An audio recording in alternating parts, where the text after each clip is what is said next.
ಮದುವೆ ಅಂದ್ರೆ ತಂದೆ ತಾಯಿ ತಮ್ಮ ಮಕ್ಕಳಿಗೆ ಸರಿಯಾದವ್ರನ್ನ ಹುಡುಕಿ ಮಾಡ್ಕೊಡೋದು ಮದುವೆನೋ, ಅರೇಂಜ್ಡ್ ಮ್ಯಾರೇಜ್, ಅಥವಾ ಹುಡುಗ ಹುಡುಗಿ ಅವ್ರವ್ರೇ ಹುಡುಕೊಂಡು ಲವ್ ಮ್ಯಾರೇಜು? ಈ ಲವ್ ಮ್ಯಾರೇಜು ವೇದದಲ್ಲಿ ಏನ್ ಹೇಳುತ್ತೆ? Please don't get surprised. ವೇದಗಳು ಹೇಳ್ತಕ್ಕಂಥದ್ದು ಸ್ವಯಂವರವನ್ನ, ಅಂದ್ರೆ which is almost similar to the love marriage. ಈ ಅರೇಂಜ್ಡ್ ಮ್ಯಾರೇಜ್ ಅಂತಕ್ಕಂಥದ್ದು ಇದೆಯಲ್ಲ, ಇದು ಬಾಲ್ಯ ವಿವಾಹದ ಪಳೆಯುಳಿಕೆ. ಬಾಲ್ಯ ವಿವಾಹ ಪದ್ಧತಿಯಲ್ಲಿ ಮಕ್ಕಳು ಅವ್ರವ್ರು ಆರಿಸ್ಕೊಳಕ್ ಆಗೋದಿಲ್ವಲ್ಲ, ತಂದೆ ತಾಯಿ ನಿಂತು ಮಾಡ್ತಕ್ಕಂಥದ್ದು ಇವತ್ತಿಗೂ ಅದೇ ಉಳ್ಕೊಂಡ್ ಬಂದಿದೆ.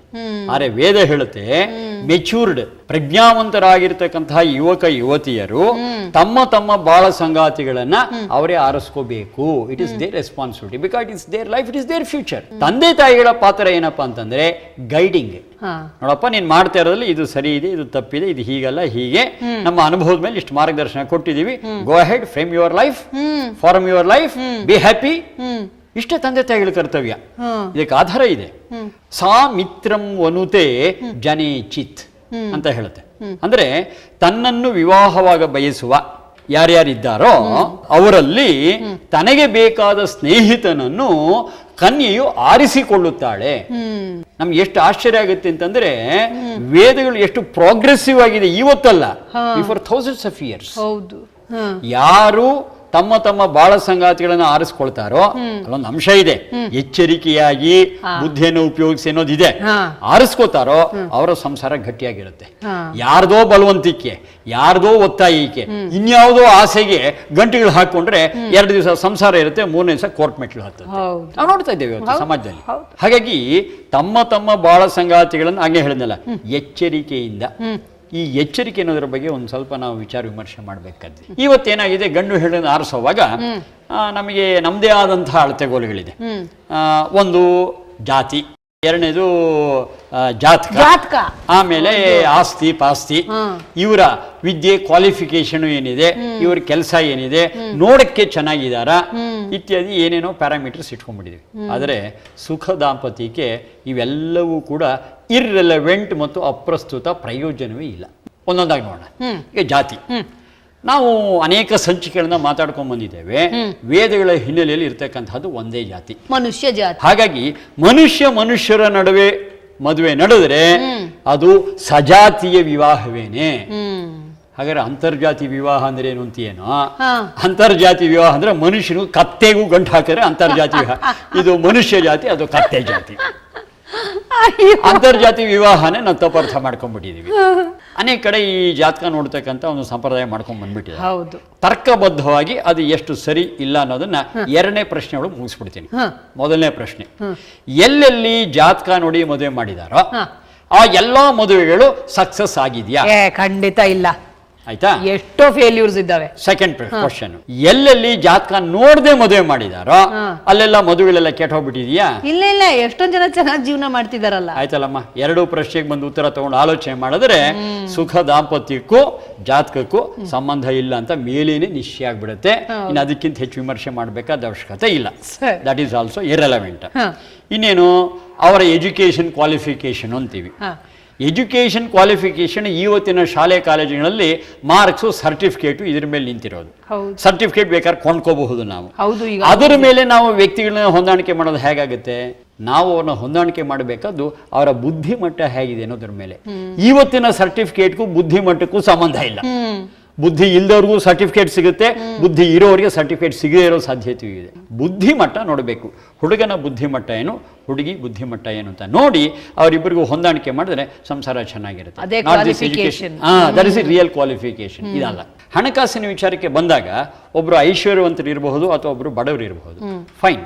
ಆದ್ರೆ ಅವರಿಬ್ಬರ ಗುಣ ಸ್ವಭಾವಗಳು ಹೊಂದಾಣಿಕೆ ಆದಾಗ ಈ ಐಶ್ವರ್ಯ ಅನ್ನುವಂಥದ್ದಾಗಲಿ ಅಥವಾ ಈ ಏನು ಇಲ್ಲದೆ ಇರ್ತಕ್ಕಂಥ ಸ್ಥಿತಿಯಾಗಲಿ ಎರಡೂ ಲೆಕ್ಕಕ್ಕೆ ಬರೋದಿಲ್ಲ. ಒಂದು ಕವನ ಕೇಳಿದೀಯಲ್ಲ, ನಾನು ಬಡವಿ ಒಲವೇ ನಮ್ಮ ಬದುಕು ಬಳಸಿಕೊಂಡೆ ವದನೆ ನಾವು ಅದಕ್ಕೂ ಇದಕ್ಕೂ ಎದಕ್ಕೂ ಅಂತ. ಸಂಪತ್ತು ಯಾವ್ದಾಯ್ತು ಈಗ? ಒಲವು. ಒಲವಾಗೋಯ್ತು. ಈ ಒಲವು ಅನ್ನತಕ್ಕಂಥ ಸಂಪತ್ತಿದ್ರೆ ಈ ದುಡ್ಡು ಕಾಸು ರೂಪಾಯಿ ನೋಟ್ ಇದೆಯಲ್ಲ ಎಲ್ಲ ಅಪ್ರಸ್ತುತ, ಇರ್ರೆಲೆವೆಂಟ್. ಮತ್ತೆ ಪ್ರಸ್ತುತವಾಗಿರೋದು ಯಾವುದು ಅಂತಂದ್ರೆ ಆಗ್ಲೇ ಹೇಳಿದಾಗೆ ಒಂದು ಬುದ್ಧಿಮಟ್ಟ, ಎರಡನೇದು ಇಬ್ಬರದು ಒಂದೇ ಜಾತಿ, ಮನುಷ್ಯ ಜಾತಿ. ಆಮೇಲೆ ಮೂರನೇದು ಏನು ಅಂತಂದ್ರೆ ಆಹಾರ ಪದ್ಧತಿ. ಇದು ಬಹಳ ಇಂಪಾರ್ಟೆಂಟ್. ಇಬ್ಬರ ಆಹಾರ ಪದ್ಧತಿಗಳು ಒಂದೇ ರೀತಿಯಾಗಿರಬೇಕು. ವಿಶೇಷವಾಗಿ ಮಾನವೀಯ ಆಹಾರ ಪದ್ಧತಿ ಅರ್ಥಾತ್ ಸಸ್ಯಾಹಾರ ಪದ್ಧತಿ ಇಬ್ಬರು ಇದ್ರೆ ಅವರಿಬ್ರು ಕೂಡ ಒಳ್ಳೆ ಸಂಸಾರ ನಡೆಸ್ಕೊಂಡು ಹೋಗ್ತಾರೆ. ಇನ್ನು ನಾಲ್ಕನೇದು ಏನು ಅಂತಂದ್ರೆ ಜೀವನಕ್ಕೆ ಒಂದು ಗುರಿ ಇರಬೇಕು. ಆ ನಾಮಕರಣದಲ್ಲಿ ಹೇಳಿದ್ವಲ್ಲ ಅನ್ವರ್ಥ ಅಂತ, ಆ ಗುರಿ ಇರ್ತಕ್ಕಂಥ ಒಂದು ಹೆಸರಿದ್ದು ಆ ಗುರಿಯನ್ನು ಸಾಧನೆ ಮಾಡಬೇಕು.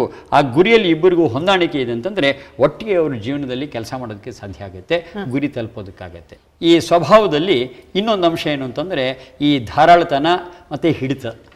ಹಣಕಾಸು ಖರ್ಚು ಮಾಡಬೇಕಾದ್ರೆ ಒಬ್ರು ಧಾರಾಳಾಗಿ ಒಬ್ರು ಹಿಡಿತ ಆದ್ರೆ ಸ್ವಲ್ಪ ಸಮಸ್ಯೆ ಆಗುತ್ತೆ. ಒಂದು. ಎರಡನೇದು ಯಾವುದಕ್ಕೆ ಧಾರಾಳ ಯಾವುದಕ್ಕೆ ಹಿಡಿತಾರೆ ಅದು ಕೂಡ ಇಂಪಾರ್ಟೆಂಟ್. ಕೆಲವರು ಈ ವಿಚಾರಕ್ಕೆ ಧಾರಾಳವಾಗಿರ್ತಾರೆ, ಇದನ್ನ ಹಿಡಿತಾರೆ. ಕೆಲವರು ಇದಕ್ಕೆ ಧಾರಾಳವಾಗಿರ್ತಾರೆ, ಅದನ್ನ ಹಿಡಿತಕ್ಕಂಥದ್ದು. ಸೊ ಅದನ್ನ ಕೂತ್ಕೊಂಡು ವಿಮರ್ಶೆ ಮಾಡಿ ನಿನಗೆ ಎಲ್ಲಿ ಧಾರಾಳ, ನೀನು ಎಲ್ಲಿ ಹಿಡಿತೆ, ನನಗೂ ಅಲ್ಲೇ ಹಿಡಿಬೇಕು ಅನ್ಸುತ್ತಪ್ಪ, ನನಗೂ ಅಲ್ಲೇ ಧಾರಾಳವಾಗಿರ್ಬೇಕು ಅಂತ ಅನ್ಸುತ್ತಪ್ಪ, ಅಂದ್ರೆ ಗುಣ ಸ್ವಭಾವ ಹೊಂದುತ್ತೀನಿ. ಹೀಗೆ ಗುಣ ಸ್ವಭಾವಗಳನ್ನ ನೋಡ್ತಾ ನಾವು ಗಂಡು ಹೆಣ್ಣು ಹೊಂದಿಸೋದಕ್ಕೆ ಹೋದರೆ ಸುಖ ದಾಂಪತ್ಯ ಇರ್ತಕ್ಕಂಥ ಸಂಸಾರಗಳು ಹೆಚ್ಚೋ ಸಾಧ್ಯತೆ ತುಂಬಾ ಹೆಚ್ಚಿರುತ್ತೆ. ಇಷ್ಟೊಂದು ಮದುವೆ ಸಮಾರಂಭಗಳಿಗೆ ಹೋಗ್ತೀವಣ್ಣ ನಾವು, ಒಂದೊಂದು ಮದುವೆನಲ್ಲೂ ಬೇರೆ ಬೇರೆ ತರ ಕ್ರಮಗಳನ್ನ ಮಾಡ್ತಾರೆ. ಇದಕ್ಕೆಲ್ಲ ವೇದದಲ್ಲಿ ಏನ್ ಹೇಳುತ್ತೆ? ವೇದದ ಹಿನ್ನೆಲೆಯಲ್ಲಿ ಹೇಳೋದಾದ್ರೆ ಅದ್ರಲ್ಲಿ ಮೊದಲನೇ ಘಟ್ಟ ಬಂದಿದ್ದೇನೆ ಪಾಣಿಗ್ರಹಣ ಅಂತ ಹೇಳಿ. ಈ ವಿಚಾರ ಯಾರಿಗೋ ಹೇಳ್ತಾ ಇದ್ದೆ, ಅವರು ಓಹೋ ಪ್ರಾಣಿಗ್ರಹಣವೋ ಅಂತ ಅಂದ್ಬಿಟ್ರು. ಪ್ರಾಣಿಗ್ರಹಣ ಅಲ್ಲ ಸ್ವಾಮಿ, ಪಾಣಿಗ್ರಹಣ ಅಂತ ಬಿಡಿಸಿ ಹೇಳಬೇಕಾಯ್ತು. ಆ ಪಾಣಿಗ್ರಹಣ ವಿಧಿ ಏನಿದೆ ಅಲ್ಲಿ ಯಾಕೆ ನಾನು ನಿನ್ನ ಕೈ ಹಿಡಿತಾ ಇದ್ದೀನಿ, ಯಾವ ಹಿನ್ನೆಲೆ ಒಳಗೆ ಹಿಡಿತಾ ಇದ್ದೀನಿ ಅನ್ನೋದನ್ನು ಹೇಳ್ತಾ ವರ ವಧುಗೆ ಪ್ರತಿಜ್ಞೆಯನ್ನು ಮಾಡ್ತಾನೆ. ಅಂದರೆ ಮುಂದೆ ನಮ್ಮ ಸಂಸಾರ ಜೀವನದಲ್ಲಿ ನಾನು ಹೇಗಿರ್ತೇನೆ ಅನ್ನೋದನ್ನು. ಈ ಕೈ ಹಿಡ್ಕೊಂಡು ನಿನ್ನನ್ನು ಬಾಳ ಸಂಗಾತಿಯಾಗಿ ಆರಿಸ್ಕೋತಿದ್ದೇನಲ್ಲ, ಈ ಸಂದರ್ಭದಲ್ಲಿ ನಾನು ಅಮೋಹಮಸ್ಮಿ. ಮೋಹ, ಯಾವುದೇ ಥರದ ಮೋಹಕ್ಕೆ ಸಿಕ್ಕಿ ನಾನು ನಿನ್ನ ಕೈ ಹಿಡಿತಾ ಇಲ್ಲ. ಅಮೋಹ ಅಂದರೆ ಮೈಂಡ್ ಕ್ಲಿಯರ್ ಆಗಿದ್ದು, ಎಚ್ಚರಿಕೆಯಿಂದ ಜಾಗೃತವಾಗಿದ್ದು, ಬುದ್ಧಿಪೂರ್ವಕವಾಗಿ ನಾನು ನಿನ್ನ ಕೈ ಹಿಡಿತಿದ್ದೇನೆ. ಈ ಮಾತು ಬರುತ್ತೆ. ಈ ಮಾತನ್ನು ಆತ ಡಿಕ್ಲೇರ್ ಮಾಡಿ ಅದರಂತೆಯೇ ನಡೆದಿದ್ದು ಪಕ್ಷಕ್ಕೆ ಮುಂದೆ ಅವರ ಸಂಸಾರದಲ್ಲಿ ಅಯ್ಯೋ ನಮ್ಮ ಅಜ್ಜಿ ಸಾಯ್ತಾ ಇದ್ರು, ಅವಳು ಬಲವಂತಕ್ಕೆ ನಿನ್ ಕಟ್ಕೊಂಡಿದ್ದು ಅಂತಲೋ, ಅಥವಾ ಯಾರವತ್ತ ನಿನ್ ಕಟ್ಟರು ನಿನ್ ಜೊತೆ ಹೇಗ್ಬೇಕು ಅಂತಲೋ, ಈ ತರ ಗೋಣಿಗಾಟಿಗಳ ಅವಕಾಶವೇ ಇಲ್ಲ. ಯಾಕಂದ್ರೆ ಕ್ಲಿಯರ್ ಆಗಿದೆ, ನೀನೇ ಬುದ್ಧಿಪೂರ್ವಕವಾಗಿ ಕೈ ಹಿಡಿದಿದ್ದಲ್ವಾ, ಇನ್ ಯಾರ ಮೇಲೆ ಕಂಪ್ಲೇಂಟು. ಜೊತೆಗೆ ಈ ಕೈ ಹಿಡಿದಿರೋದು ಕೂಡ ಜರದಷ್ಟಿಯ ಅಂತ. ಜರ ಅಂತಂದ್ರೆ ಮುಪ್ಪು, ಮುಪ್ಪಿನ ಕಾಲದವರೆಗೂ ನಿನ್ನ ಜೊತೆ ಇರೋದಕ್ಕೋಸ್ಕರ ಕೈ ಹಿಡಿತಿದ್ದೇನೆ ಅಂತ. ದೇರ್ಫೋರ್ ಈ ವೇದಿಕ್ ಕಾನ್ಸೆಪ್ಟ್ ಅಲ್ಲಿ 2 ದಿವಸದ ಸಂಸಾರಗಳು, ಅಡ್ಜಸ್ಟ್ಮೆಂಟ್ ವ್ಯವಸ್ಥೆಗಳು, ಡೈವೋರ್ಸು ಇತ್ಯಾದಿ ವಿಚಾರ ಇಲ್ಲ. This A commitment for life. ಯಾಕೆಂತಂದ್ರೆ ಇಷ್ಟೇನೆ, ಪರ್ಫೆಕ್ಟ್ ಮ್ಯಾಚ್ ಅಂತಕ್ಕಂಥದ್ದು ನಮಗೆ ಸಿಕ್ಕೋದಿಲ್ಲ, ಖಂಡಿತ ಇಲ್ಲ. ಮ್ಯಾಚ್ ಆಗತ್ತೆ, ಆದಷ್ಟು ಹೊಂದಿಸ್ತೀವಿ. ಇನ್ನ ಮಿಕ್ಕಿದ್ದನ್ನ ಇಬ್ರು ಕೂಡ ಪ್ರೀತಿಯಿಂದ ಹೊಂದಾಣಿಕೆಯಿಂದ ಸರಿಪಡಿಸ್ಕೋತಾನೆ ಹೋಗ್ಬೇಕು. ಸರಿ ಹೋಗ್ಲಿಲ್ಲ ಅಂತ ಬಿಟ್ಟು ಹೋಗ್ಬಿಟ್ರೆ ಇನ್ನೊಂದ್ ಕಡೆ ಸರಿ ಹೊಂದಿಸ್ಕೊಳ್ಳೋದಿರಲ್ವೇ? ಎಲ್ಲೋ ಸರಿ ಹೊಂದಿಸ್ಕೊಳ್ಳೋ ಬದಲು ಇಲ್ಲೂ ಸರಿ ಹೊಂದಿಸ್ಕೊಂಡ್ರೆ ಜೀವಮಾನ ಪೂರ್ತಿ ನಾವು ಸಾಧನೆ ಮಾಡ್ತಾ ಹೋಗಬಹುದು ಮುಂದೆ. ಹಾಗೆ ಈ ವೇದಗಳ ಹಿನ್ನೆಲೆಯೊಳಗೆ ಡೈವರ್ಸ್ ಅಂತಕ್ಕಂಥ ಕಾನ್ಸೆಪ್ಟ್ ಇಲ್ಲ. ಜರದಷ್ಟಿಯ ಮುಪ್ಪಿನ ಕಾಲದವರು ಕೂಡ ನಾವು ಒಟ್ಟಿಗೆ ಇರ್ತೇವೆ ಅಂತ ಹೇಳಿ. ಇದು ಒಂದು ಘಟ್ಟ, ಪಾಣಿಗ್ರಹಣ ಮತ್ತು ವರನ ಕಡೆಯಿಂದ ಪ್ರತಿಜ್ಞಾ ವಚನ, ಅಮೋಹಮಸ್ಮಿ ಎನ್ನುವಂಥದ್ದು. ಇನ್ನೊಂದು ಮಾತು ಹೇಳ್ತಾನೆ, ಮುಂದೆ ನಮ್ಮ ಜೀವನದಲ್ಲಿ ನ ಸ್ಥೇಯ ಮದ್ಮಿ. ಸ್ಥೇಯ ಅಂದ್ರೆ ಕಳ್ಳತನ. ನಾನು ಯಾವುದೇ ತರಹ ಕಳ್ಳತನವನ್ನು ಮಾಡುವುದಿಲ್ಲ. ಅಂದ್ರೆ ಮುಂದಿನ ಜೀವನದಲ್ಲಿ ಏನು ಸುಖ ಸಂತೋಷ ಭೋಗಗಳನ್ನು ನಾವು ಅನುಭವಿಸ್ತೀವಿ ಅದು ಒಟ್ಟಿಗೆ ಅನುಭವಿಸ್ತೀವಿ. ನಿನ್ನ ಬಿಟ್ಟು ಕಳ್ಳತನದಲ್ಲಿ ನಾನು ಎಲ್ಲೋ ಹೋಗಿ ಏನೋ ಮಜಾ ಓಡಾಯಿಸ್ಕೊಂಡ್ ಬರೋದಿಲ್ಲ. Because it's A joint life. ನಾವು ಜಾಯಿಂಟ್ ಲೈಫ್ ಅಂದ್ರೆ what ever we do it together. ಈ ಮಾತನ್ನು ಅವನು ಹೇಳ್ತಾನೆ, ಪ್ರತಿಜ್ಞಾ ವಚನ. ಮತ್ತೆ ಇದೇ ರೀತಿ ನೀನು ಕೂಡ ಮಾಡ್ತಿದೀಯ ಅಂತ ಭಾವನೆ ಮಾಡ್ತೀನಿ ಅಂದಾಗ ಹೌದು ಅಂತಾಳೆ. ಅಲ್ಲಿಗೆ ಇಬ್ಬರಿಗೂ ಕೂಡ ಒಂದು ಸ್ಟೇಜ್ ಪಾಸ್ ಆಯ್ತು. ಹೀಗೆ ವರ ಪ್ರತಿಜ್ಞೆ ಕೊಟ್ಟಿದ್ದಕ್ಕೆ ಪ್ರತಿಯಾಗಿ ವಧುವಾದವಳು ಪ್ರತಿಜ್ಞೆಯನ್ನು ಮಾಡ್ತಾಳೆ. ಅದನ್ನ ರೂಢಿಯಲ್ಲಿ ಲಾಜಾ ಹೋಮ ಅಂತ ಕರೀತಾರೆ. ಆ ಲಾಜಾ ಹೋಮದಲ್ಲಿ ನಾನು ಇನ್ನು ಮುಂದೆ ನಿಮ್ಮ ಕುಟುಂಬದ ಸದಸ್ಯೆಯಾಗಿರ್ತೇನೆ. ನಿಮ್ಮ ತಂದೆ ತಾಯಿ ಅಂದ್ರೆ ನನ್ನ ಅತ್ತೆ ಮಾವ ಅವರೇ ನನಗೆ ತಂದೆ ತಾಯಿ, ನಿಮ್ಮ ಬಂಧು ಬಳಗ ನನ್ನ ಬಂಧು ಬಳಗ. ಈಗ ನಾನು ತವರು ಮನೆಯಿಂದ ನಿಮ್ಮ ಮನೆಗೆ ಬಂದು ಇದನ್ನ ನನ್ನ ಮನೆ ಮಾಡ್ಕೋತೀನಿ. ತವ್ರ ಮನೆಯವರು ಚೆನ್ನಾಗಿರ್ಲಿ, ಅವ್ರ ಬಗ್ಗೆ ಪ್ರೀತಿ ಪ್ರೇಮ ಇರುತ್ತೆ, but for all practical purposes this is my house and these are my relatives. ಈ ಭಾವನೆ ಇರುವಾಗ ಏನಾಗುತ್ತೆ, ಅಲ್ಲಿಂದ ಇಲ್ಲಿಗೆ ಬಂದು ಅವಳು ಹೊಂದ್ಕೊಳ್ಳೋದಕ್ಕೆ ಅನುಕೂಲ ಆಗುತ್ತೆ. ಈ ಹೊಂದಿಕೊಳ್ಳತಕ್ಕಂಥ ಮನಸ್ಥಿತಿ ನನಗಿದೆ. ಆ ಮನಸ್ಥಿತಿಯೊಂದಿಗೆ ನಾನು ನಿಮ್ಮ ಕುಟುಂಬಕ್ಕೆ ಬರ್ತಾ ಇದ್ದೇನೆ. ಇದು ಲಾಜಾ ಹೋಮದಲ್ಲಿ ಆಕೆ ಕೊಡ್ತಕ್ಕಂಥ ಪ್ರಾಮಿಸ್. ನಂತರದಲ್ಲಿ ಒಂದು ಹೋಮ ನಡೆಯುತ್ತೆ, ಬಹಳ ಇಂಪಾರ್ಟೆಂಟ್ ಇದೆ, ರಾಷ್ಟ್ರಭೃತ್ ಹೋಮ ಅಂತ ಹೇಳಿ. ಈ ಮದುವೆ ಒಳಗೆ ರಾಷ್ಟ್ರ ಯಾಕೆ ಬಂತು ಅಂತ ಒಂದು ಪ್ರಶ್ನೆ ಬರ್ತದೆ ಸಾಮಾನ್ಯವಾಗಿ. ಅಲ್ಲೇ ಸ್ವಾರಸ್ಯ ಇರುವಂಥದ್ದು. ಒಂದೊಂದು ಕುಟುಂಬವೂ ಕೂಡ ದೇಶವನ್ನ, ರಾಷ್ಟ್ರವನ್ನ, ಸಮಾಜವನ್ನ ಕಟ್ತಕ್ಕಂಥ ಇಟ್ಟಿಗೆಗಳು. ಒಂದೊಂದು ಸಂಸಾರವು ಚೆನ್ನಾಗಿದ್ದರೆ ಸಮಾಜ ಚೆನ್ನಾಗಿರುತ್ತೆ. ಸಮಾಜ ಚೆನ್ನಾಗಿರ್ಬೇಕಾದ್ರೆ ಇಟ್ಟಿಗೆಗಳಾದಂಥ ಸಂಸಾರಗಳು ಗಟ್ಟಿಗಿರ್ಬೇಕು. ಹಾಗಾಗಿ ಈ ಸಂಸಾರ, ಸಮಾಜ, ಜಗತ್ತು ಮತ್ತು ರಾಷ್ಟ್ರ ಇವುಗಳಿರ್ತಕ್ಕಂಥ ಪರಸ್ಪರ ಸಂಬಂಧವನ್ನು ಇಲ್ಲಿ ಜ್ಞಾಪಿಸ್ತಾ ಇದ್ದಾರೆ. ಹಾಗಾಗಿ ನಾವು ಸಮಾಜದ, ರಾಷ್ಟ್ರದ ಭಾಗ. ನಾವು ಚೆನ್ನಾಗಿದ್ರೆ ರಾಷ್ಟ್ರ ಚೆನ್ನಾಗಿರುತ್ತೆ, ರಾಷ್ಟ್ರ ಚೆನ್ನಾಗಿದ್ರೆ ನಾವು ಚೆನ್ನಾಗಿರ್ತೀವಿ. ಇದನ್ನ ಅಲ್ಲಿ ಸುಭದ್ರವಾದಂಥ ವ್ಯವಸ್ಥೆ ಮಾಡ್ತಾರೆ.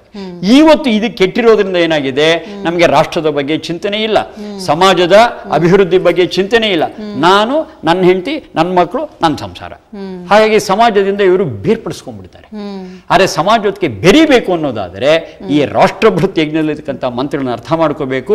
We should become part and parcel of the society and the country and the world. ನಿಜವಾದ ಅರ್ಥದಲ್ಲಿ ದೇಶಭಕ್ತಿ ಅಲ್ಲ ಇದು? ಫಸ್ಟ್ ಕ್ಲಾಸ್ ಆ ಪಾಠ ಆಗುತ್ತೆ ಅಲ್ಲಿ. ಇನ್ನು ಮುಂದಿನ ಘಟ್ಟ ಇದೆಯಲ್ಲ, ಅದ್ರ ಬಗ್ಗೆ ಒಂದು ಮಾತು ಏನಂತಂದ್ರೆ, ಬನ್ನಿ ಚೆಲ್ಲೋಣ ಹೊಸ ಬೆಳಕನ್ನ.